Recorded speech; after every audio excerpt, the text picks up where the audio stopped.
قاف والقرآن المجيد بل عجبوا أن جاءهم منذر منهم فقال الكافرون هذا شيء عجيب أئذا متنا وكنا ترابا ذلك رجع بعيد قد علمنا ما تنقص الأرض منهم وعندنا كتاب حفيظ بل كذبوا بالحق لما جاءهم فهم في أمر مريج أفلم ينظروا إلى السماء فوقهم كيف بنيناها وزيناها وما لها من فروج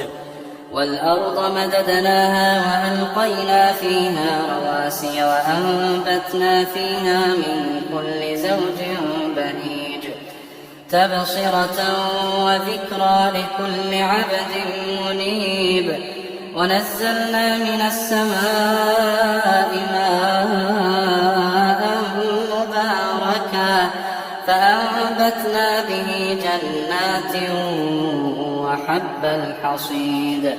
والنخل باسقات لها طلع نضيد رزقا للعباد وأحيينا به بلدة ميتا كذلك الخروج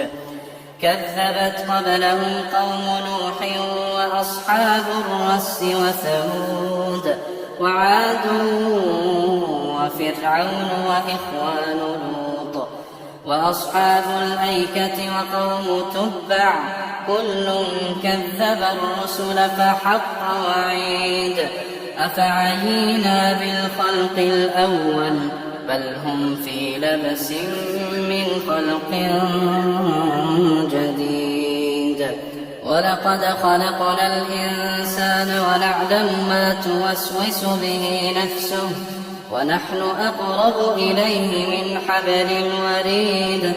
إذ يتلقى المتلقيان عن اليمين وعن الشمال قعيد ما يلفظ من قول إلا لديه رقيب عتيد وجاءت سكرة الموت بالحق ذلك ما كنت منه تحيد ونفخ في الصور ذلك يوم الوعيد وجاءت كل نفس معها سائق وشهيد لقد كنت في غفلة من هذا فكشفنا عنك غطاءك فبصرك اليوم حديد وقال قرينه هذا ما لدي عتيد ألقيا في جهنم كل كفار عنيد مناع للخير معتد مريب الذي جعل مع الله إلها آخر فألقياه في العذاب الشديد قال قرينه ربنا ما أطغيته ولكن كان في ضلال بعيد قال لا تختصموا لدي وقد قدمت إليكم بالوعيد ما يبدل القول لدي وما أنا بظلام للعبيد يوم نقول لجهنم هل امتلأت وتقول هل من مزيد وأزلفت الجنة للمتقين غير بعيد هذا ما توعدون لكل أواب حفيظ من خشي الرحمن بالغيب وجاء بقلب منيب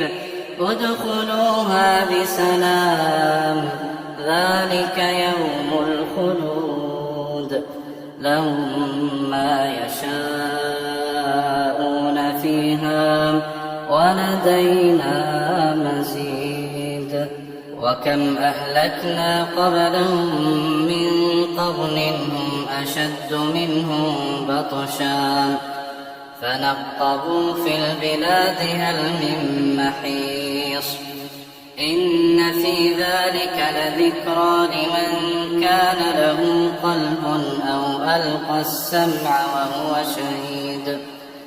ولقد خلقنا السماوات والأرض وما بينهما في 6 أيام وما مسنا من لغوب فاصبر على ما يقولون وسبح بحمد ربك قبل طلوع الشمس وقبل الغروب ومن الليل فسبحه وأدبار السجود واستمع يوم ينادي المناد من مكان قريب يوم يسمعون الصيحة بالحق ذلك يوم الخروج إنا نحن نحيي ونميت وإلينا المصير يوم تشقق الأرض عنهم سراعا ذلك حشر علينا يسير نحن أعلم بما يقولون وما أنت عليهم بجبار فذكر بالقرآن من يخاف وعيد